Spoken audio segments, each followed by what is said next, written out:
हरे मुरारी हे नाथ नारायण वासुदेवा। श्री कृष्ण गोविंद हरे मुरारी हे नाथ नारायण वासुदेवा। हे नाथ नारायण वासुदेवा, हे नाथ नारायण वासुदेवा। श्री कृष्ण गोविंद हरे मुरारी हे नाथ नारायण वासुदेवा। बोलो बांके बिहारी लाल की जय। आज कथा हम थोड़ा जल्दी की शुरू कर रहे हैं, वैसे हम 11:30 बजे करते थे, लेकिन कोविड की वजह से कथा भी आज जल्दी शुरू कर रहे हैं, माइक भी परेशान कर रहे हैं। तो व्रत के संदर्भ के अंदर कहा गया है इस कथा के अंदर कि अग्नि पुराण के अनुसार यह अर्धरात्रि व्यापिनी ही ग्राह्य है, यानी कि जो आधी रात के अंदर अष्टमी होती है उसी दिन जन्माष्टमी मनाई जाती है। यदि पहले से अर्धरात्रि व्यापनी हो और दूसरे दिन रोहिणी युता हो, किंतु अर्धरात्रि में ना हो, तो पहले दिन व्रत करना चाहिए। कृष्ण जयंती व्रत में रोहिणी का विशेष महात्मा होने से अर्धरात्रि में ना होने पर भी दूसरे दिन व्रत होता है। जब रोहिणी का योग किसी वर्ष अष्टमी में ना मिले तो जन्माष्टमी व्रत विधि होगा। कथा कुछ इस प्रकार से है कि इंद्र ने कहा कि हे ब्रह्मपुत्र, हे मुनिश्रेष्ठ, हे सर्वशास्त्र विशारद, हे देव, व्रतों में उत्तम व्रत को कहिए जिससे प्राणी सांसारिक दुखों से मुक्त हो जाए, और हे ब्राह्मण, उस व्रत को कहिए जो ऐश्वर्य और मोक्ष को देने वाला हो। नारद ने कहा कि त्रेता युग के अंत में द्वापर के प्रारंभ काल में नीच कर्मों को करने वाला अत्यंत पापी कंस नाम का दैत्य उत्पन्न हुआ। उसकी महाश्रेष्ठ सुंदरी बहन देवकी नाम की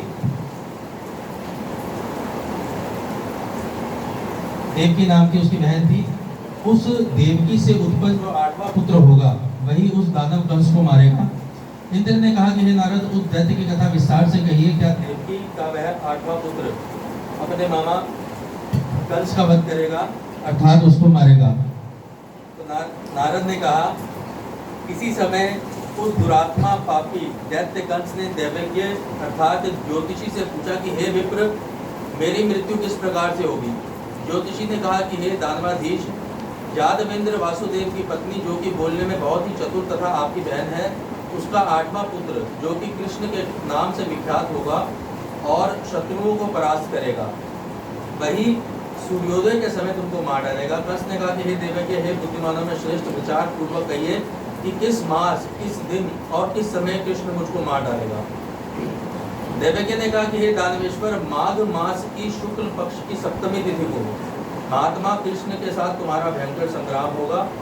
उसी संग्राम में वह जीत कर तुम्हें मार डालेगा, कि इसलिए हे कंस, तुम अपनी रक्षा का प्रयत्न करो। नारद ने कहा कि हे शक्र, हे देवराज देवज्ञ, इस प्रकार बताया हुआ कि कंस को मारेगा कि इसमें कुछ संदेह तुम्हें करना नहीं चाहिए। इंद्र ने कहा कि हे मुनि कुमंग, दैत्य ने जो कथा कही है उसे कहिए, और कृष्ण की उत्पत्ति होगी, कृष्ण के द्वारा कंस कैसे मारा जाएगा और किस प्रकार बार बार उसके साथ युद्ध होगा। हे ब्रह्मपुत्र, हे मुनिश्रेष्ठ, उस पूरी कथा को विस्तार पूर्वक मुझसे कहिए। पुराने समय में हमारे ज्योतिष विद्या का कितना विस्तार हुआ करता था कि मतलब उनके आचार्य ने उनको बता दी कि किस दिन युद्ध होगा और किस दिन तुम्हें मार डालेगा। पूरा का पूरा विस्तार से उनको बता दिया। तो कंस नाम के महादैत्य ने अपने द्वारपाल से कहा कि मेरी बहन जो देवकी है, तुम ही उसकी पूर्ण रक्षा करना। द्वारपाल ने कहा कि जैसी आपका आज्ञा। ऐसा कहने पर उसी समय देवकी दुखित होकर जल लाने के बहाने घड़े को लेकर तालाब पर गई। वहां अत्यंत घनी छाया वाले बहुत बड़े वट वृक्ष के नीचे बैठकर वह देवकी रुदन करने लगी। उसी समय यशोदा नाम की स्त्री ने आकर देवकी के प्रति बहुत सुंदर वाणी द्वारा कहा कि हे कांते, तुम बार बार रो क्यों रही हो? हे कल्याणी, मुझ पर कृपा करके कहो। तब दुखता देवकी ने यशोदा से कहा कि बड़ा पापी और दुष्ट कर्म करता कंस नाम का, जो कि मेरा भाई है, उसने दुर्बुद्धि के कारण मेरे पुत्रों को मार डाला। हे नंद वल्लभे, इस समय मेरे गर्भ में 8वां पुत्र है। इसमें संशय नहीं कि वह 8वां पुत्र रूपवान तथा सुपुत्र होगा, तथा कंस मेरे उस पुत्र को भी मार डालेगा। यशोदा ने कहा कि हे प्रिय, रो मत, मैं भी गर्भिणी हूँ। यदि मेरे कोई कन्या उत्पन्न होगी तो तुम पुत्र के बदले उस कन्या को ग्रहण कर लेना। तदंतर यशोदा ने कहा, तुझे सुधार्थ कन्या दूंगी, सत्य सत्य कहती हूँ कि मैं दे दूंगी। ऐसे पुत्रार्थिनी यशोदा कहने लगी। तदंतर महादुष्ट कंस ने द्वारपाल से पूछा कि देवकी कहाँ है। उस समय इस समय मुझे दिखाई नहीं पड़ती है। तब द्वारपाल दैत्य कंस के आगे नम्रता पूर्वक कहने लगा कि हे स्वामी, कल्याणी देवकी जल के लिए तालाब पर गई है। द्वारपाल की वाणी सुनकर कंस क्रोधित होकर कहने लगा, तू इसी समय वहां पर जा जहां देवकी गई है। आज्ञा पाकर उस द्वारपाल ने देवकी को देखकर यह वाक्य कहा कि हे बहन, किस कारण से तुम यहाँ पर आई हो। योग कंस के सेवक उस द्वारपाल के पूछने पर देवकी ने कहा कि मेरे घर में जल नहीं है, अतः मैं जल के लिए यहाँ आई हूँ। द्वारपाल से इतना कहकर देवकी अपने घर आ गई। इधर कंस ने भी घर आकर द्वारपाल से कहा कि अपने घर के भीतर रहती हुई बहन की रक्षा करना, और कंस स्वयं भी उस देवकी की रक्षा करता था। कंस ने अपनी बहन के घर के भीतर बंद करके दरवाजों में ताले लगाकर बाहर शूल एवं मुद्गर लिए हुए दैत्यों को नियुक्त किया। इस प्रकार घर में व्यवस्था करके विजय मंदिर में चला गया। वहां पर भी दिन रात सोता नहीं था, इसी प्रकार देवकी की रक्षा करता था। एक समय सिंह राशि के सूर्य में आकाश मंडल के जलाधारी मेघों से घिर जाने पर भाद्रपद महीने की कृष्ण पक्ष की अष्टमास की अर्धरात्रि को वृष राशि चंद्र में बुधवार में सौभाग्य योग से संयुक्त चंद्रमा के अर्धरात्रि में उदय होने पर आधी रात के उत्तर में एक घड़ी, जिसका फल श्रुति स्मृति तथा पुराणोत्तम में वर्णन किया गया है कि कभी झूठ नहीं होता, इसमें तनिक भी संशय नहीं है कि हे इंद्र, ऐसे विजय नामक शुभ मुहूर्त में कृष्ण का जन्म हुआ।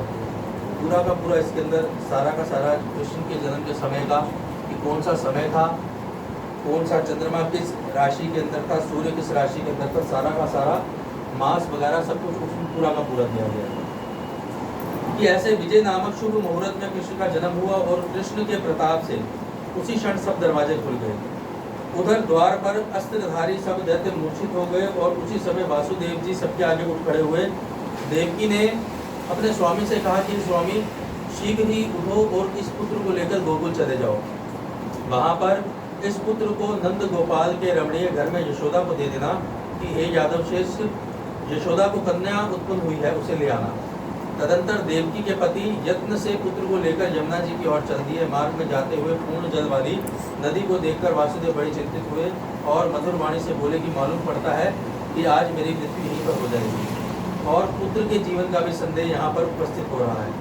यह मन में विचार करके उन्होंने जैसे ही नदी में अपना कदम रखा तो बहुत तेज जल वाली नदी मात्रा में थोड़े जल वाली हो गई।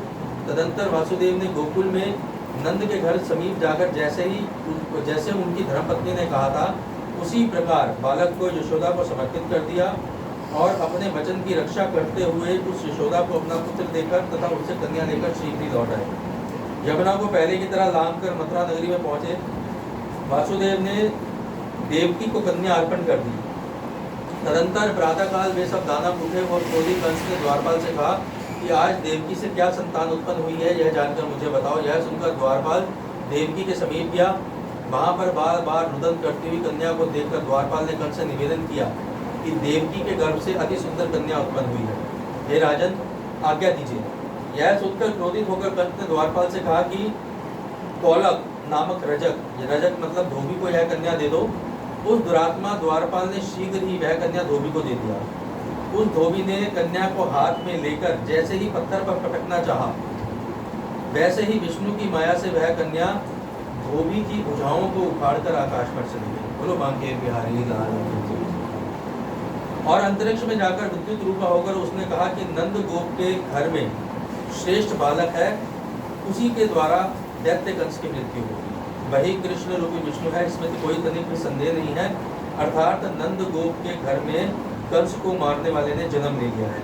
मेरा नाम तो वैष्णवी है और मैं उसी जगत गुरु भगवान विष्णु की माया हूँ। इतना कहकर वह स्वर्ग में चली गई। कंस भी इस वाणी को सुनकर अत्यंत क्रोधित होकर नंद गोप के घर में एक स्त्री को भगवान कृष्ण का वध करने के लिए भेजा। उस स्त्री ने वहां जाकर प्रेम से बालक को अपना दूध पिलाया। दूध पिलाते हुए कृष्ण ने उसके स्तन द्वार से प्राण खींच लिए। इससे वह स्त्री कृष्ण कृष्ण चिल्लाने लगी। जब उस शिशु ने उसे छोड़ा तब व्याकुल हो गई और जहाँ से आई थी वहीं पर दानवेश्वर के पास चली गई। उसने अपनी सारी कथा जो कि कृष्ण के द्वारा कही गई थी सुना दी और कहा कि हे कंस, वह साधारण बालक नहीं समझना चाहिए उसे। वह तो भुवनेश्वर और ईश्वर है। तदंतर दुरात्मा कंस ने एक विकट ब्राह्मण श्री कृष्ण को मारने के लिए नंद के समीप भेजा। नंद की पत्नी यशोदा ने उस ब्राह्मण को आते देखकर कहा कि हे ब्राह्मण, यह मेरा पुत्र यहाँ पर है कि हे द्विज, तुम इस बालक को और इस घर की रक्षा करो, मैं तालाब पर पानी लेने जा रही हूँ। तदंतर वह ब्राह्मण जब बालक को मारने की सोचता, तब तक कृष्ण ने मुख पर उसके मुख को दही वाले बर्तन में डाल दिया। तदंतर नंद पत्नी ने वहां आकर ब्राह्मण के मुख में दही लगा देखा तो क्रोध से कहने लगी कि आपने यह क्या किया जो दही का पान कर दिया, अब तुम्हें दही नहीं दूंगी। इधर वह ब्राह्मण कंस के समीप जाकर कहने लगा कि वह बालक तो भगवान विष्णु है और त्रैलोक्य के नाथ हैं, ऐसा समझो, इसमें तनिक भी संदेह नहीं करना चाहिए और तुम्हारा निश्चित ही वे बालक रूप भगवान वध करेंगे। इसी प्रकार ब्राह्मण की वाणी सुनकर वासुदेव कृष्ण को मारने के लिए कंस ने बहुत ही उपाय किए। कृष्ण की मृत्यु कैसे होगी यह सोचते हुए कंस ने बड़े आदर पूर्वक केशी नामक दैत्य को कृष्ण के वध के लिए भेजा। कंस से पूजित होकर केशी नामक दैत्य कृष्ण को मारने के लिए गया, परंतु कृष्ण ने पल मात्र में ही उस दैत्य के प्राण हर लिए। फिर महासुर कंस ने अरिष्ट नामक दैत्य को बैल के रूप में वहां भेजा, जहां शिशु रूप धारण किए हुए कृष्ण रमणीय स्थान पर थे, वहां पर आया। दोनों बैलों के मध्य में युद्ध करते हुए श्री कृष्ण ने उस दैत्य रूपी बैल के सींगों को क्षण भर में तोड़कर उसे मार डाला। फिर दानव कंस ने काल नामक दैत्य को कौवे के रूप में भेजा। वह जो ही मारने की इच्छा से कृष्ण के समीप आया, श्री कृष्ण ने कौवे को पकड़कर उसको गले से दबोचकर मसल दिया और उसके पंखों को अपने हाथों से उखाड़ दिया, जिससे काल नामक असुर मारा गया। तब कंस ने इस बात को बार बार दिन रात सोचता रहा कि कृष्ण की मृत्यु किस प्रकार होगी। बहुत विचार कर द्वारपाल से बोला कि मेरी आज्ञा है कि तुम नंद के यहाँ जाकर शीघ्र ही नंद को बुला कर लाओ। यह सुनकर द्वारपाल नंद को बुला लाया। तदंतर कंस ने नंद को आज्ञा दी कि पारिजात के वृक्ष को लेकर आओ, नहीं तो मैं तुम्हें जान से मार डालूंगा, यह मैंने निश्चय किया है। यह सुनकर नंद जी ने कंस से कहा कि अच्छा लाऊंगा, और कहकर अपने घर गए और वहां अपनी स्त्री से समस्त बात कह सुनाई। श्री कृष्ण भी जब यह सुने तब बालकों के साथ खेलते हुए गेंद को लेकर यमुना नदी में फेंक दिया। श्री भगवान कृष्ण गेंद के बहाने मुख्यतः पारिजात पुष्पों को लेकर आने के लिए कदम्ब के पेड़ पर चढ़कर यमुना में कूद गए। अनंतर श्री कृष्ण यमुना में कूदकर वहां पहुंचे जहां कालिया नामक प्रसिद्ध नाग रहा करता था। श्रीधर नाम के गोपाल ने सारा समाचार यशोदा के आगे कह सुनाया और कहा कि हे प्रतापनी यशोदा जी, तुम्हारे पुत्र श्री कृष्ण गेंद के सहित स्वयं ही यमुना के मध्य में कूद गए हैं। यह बात सुनकर बिखरे केशों वाली यशोदा बड़े वेग से जहाँ सूर्य की पुत्री, यमुना को सूर्य पुत्री भी कहा गया है, कि जहाँ सूर्य की पुत्री यमुना नदी थी वहाँ गई। उसके किनारे पर किसी को ना देखकर अत्यंत व्याकुल हो गई और विलाप करके कहने लगी कि हे यमुने, यदि मैं बालक को देखूंगी तो भाद्रपद मास की रोहिणी युक्त अष्टमी का व्रत करूंगी। जिस प्रकार दानों में दया का दान दुर्लभ है, मनुष्यों में सज्जन दुर्लभ है, ब्राह्मण वंश में जन्म लेना दुर्लभ है, उसी प्रकार रोहिणी से युक्त अष्टमी भी दुर्लभ है।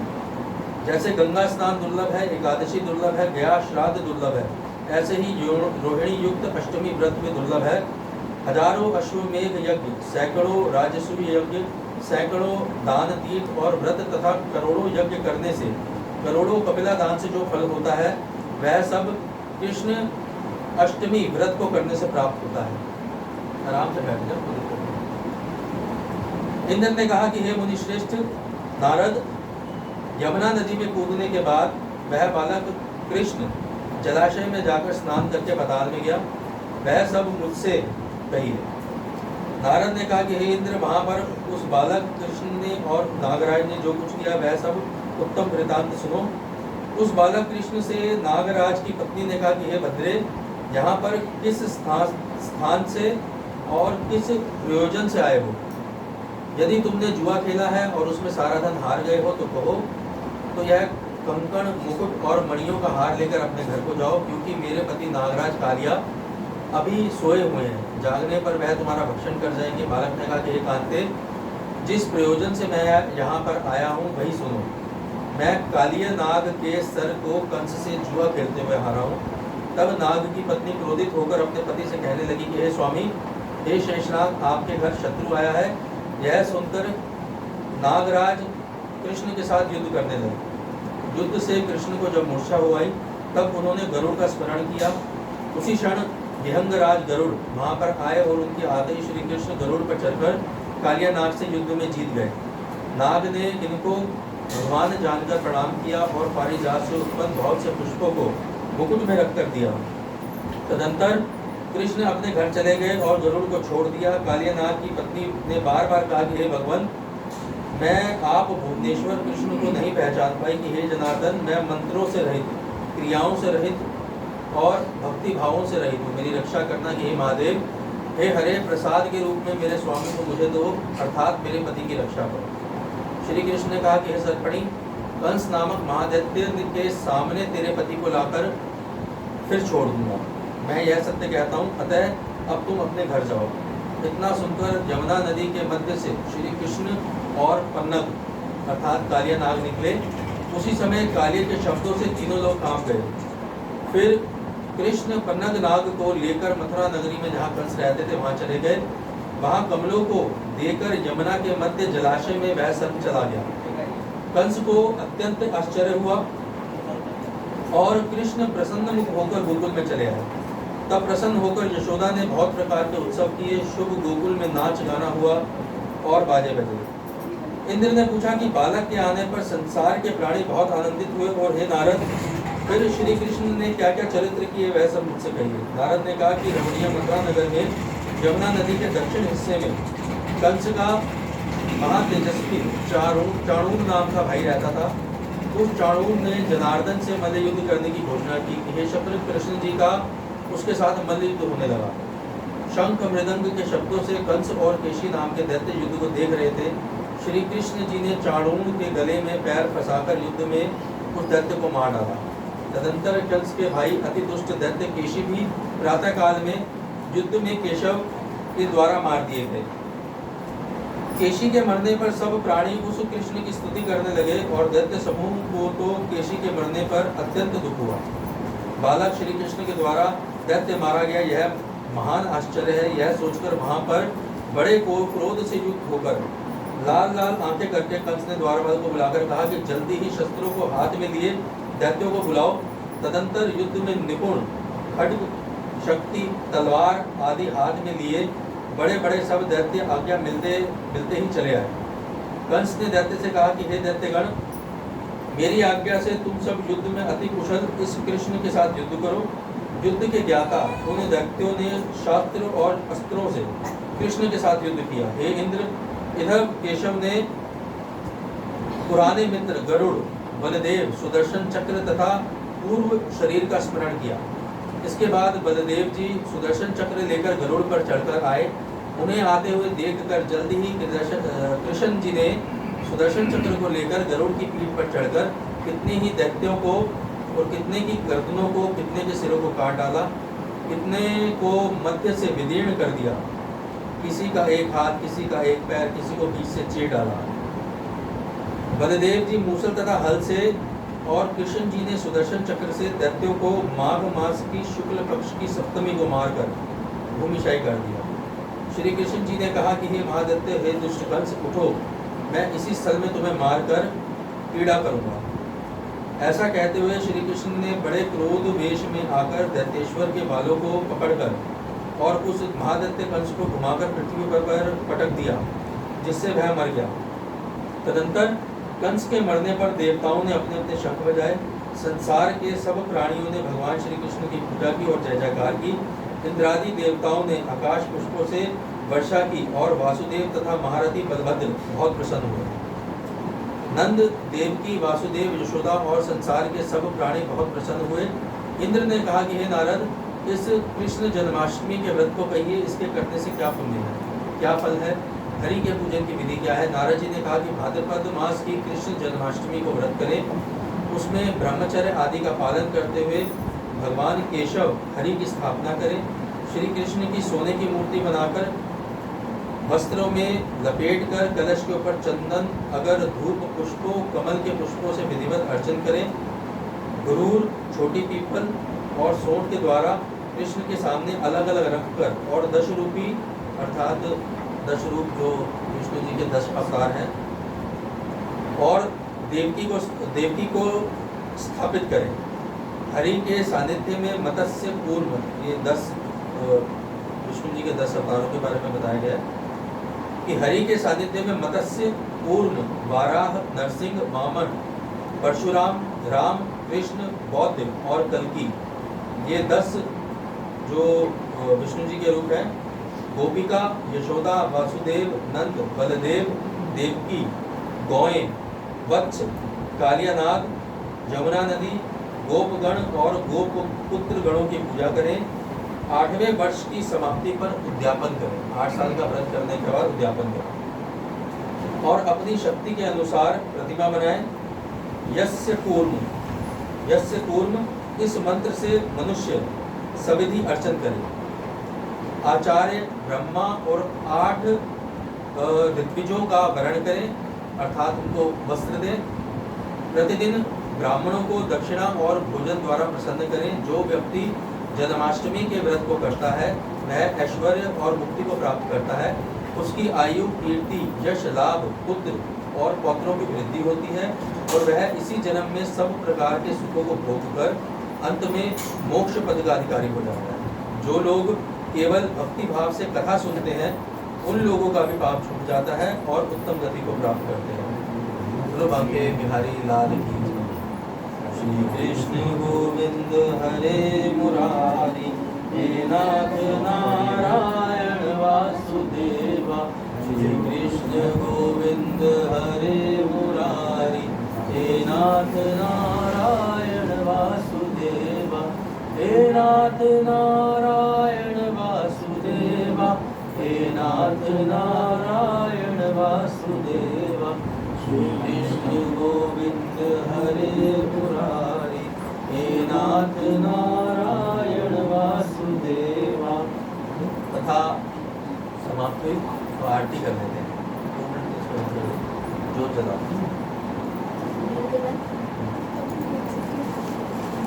हरे स्वामी जय जगदीश हरे, भक्त जनों के संकट नाथ जनों के संपत्ति घर आवे, सुख संपत्ति घर आवे।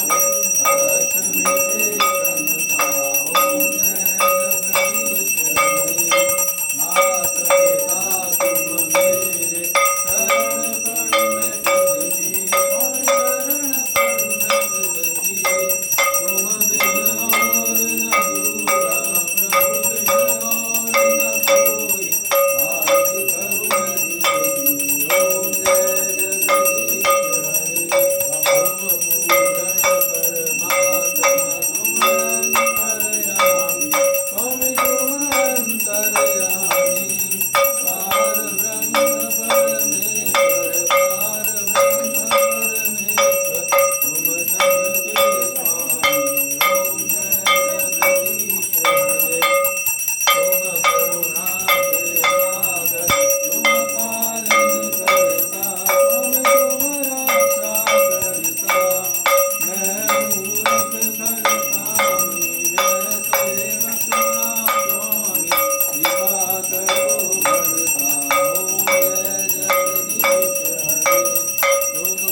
हरि लाल की जय।